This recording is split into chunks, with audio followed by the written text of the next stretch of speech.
So Trek movies surmised, first of all, that it will probably be released sometime in August, like it was last year. But there's some really interesting things in the article. One is that they're really working on world building, like potentially Klingons, but they really want to delve into cultures from the 90s TNG era that were like monocultures. And my favorite, so they like did the example of like how they had already started like delving into exocomps.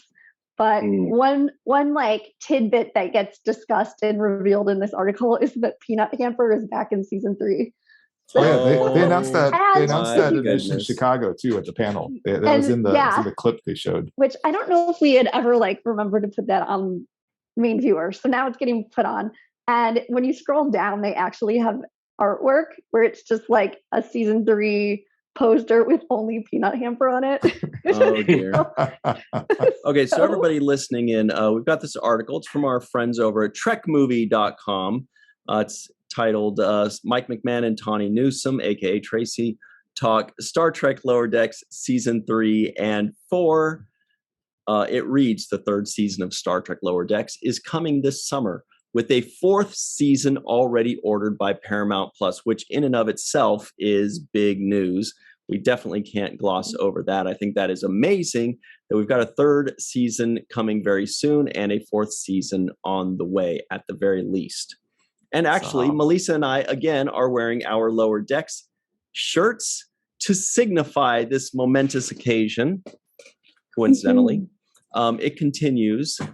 Speaking to Slash Film, Lower Decks creator and showrunner Mike McMahon said he likes having the opportunity to expand on what is known about different Star Trek alien cultures, like what was done for the Klingons during the TNG era to make them less monolithic. That's very important. He indicated more Star Trek aliens will be getting fleshed out in upcoming seasons of Lower Decks. That's really cool because, we don't want these monolithic, boring, homogenous kind of races. We like to really dig in deep and get to know more about them. I think that's always super fun. Anyway, it continues with this quote from Mike McMahon.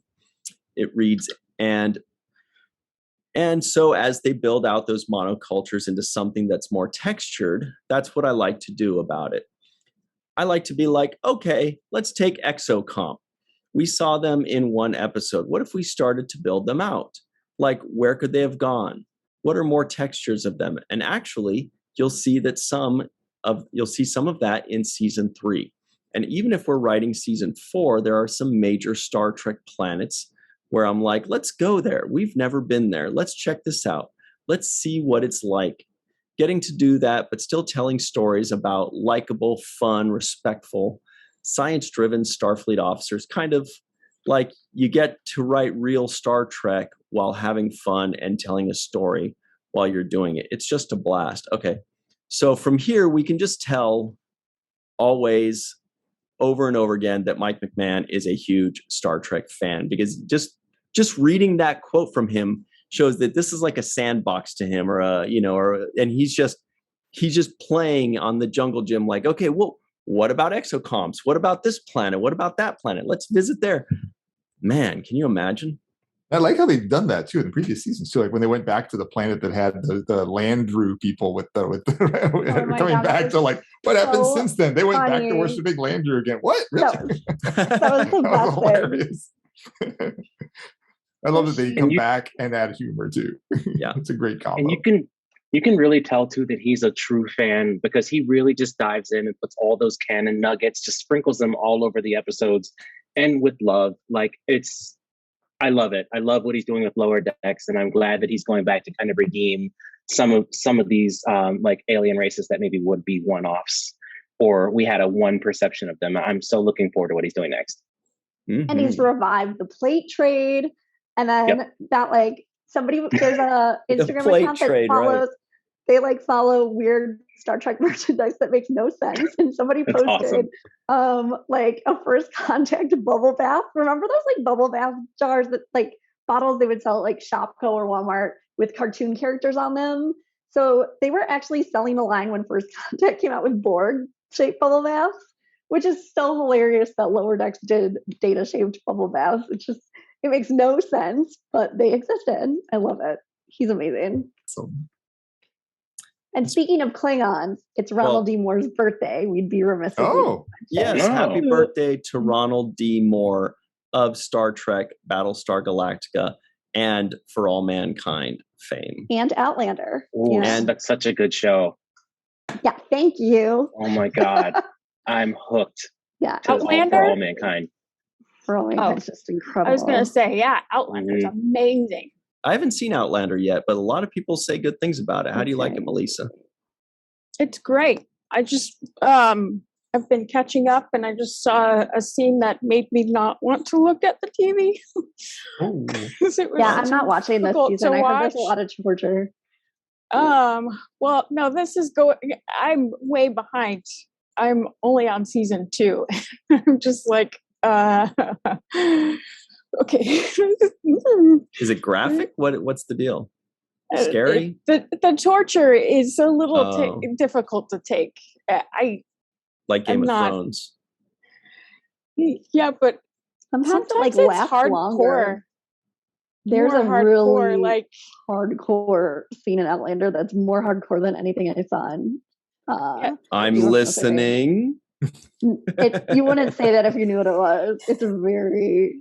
If it's the one that I think you're with a child, yes. Oh no, then I haven't. No, Ira Steven Bear. What I was burned alive. I mean, this is worse what's done to him, but they get out of control, but it is good. Yeah, sounds great. Good fun. pitch.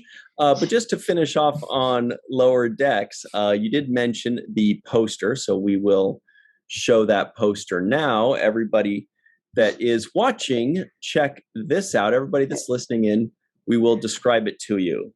It is Peanut Hamper flying through space with his uniform through some debris that is in the shape of the Star Trek insignia. But it's is his uniform still on? I can't tell. Yep, it is. Yeah, with the looks like 3 pips. How can it be a commander? One's just corn. Corn.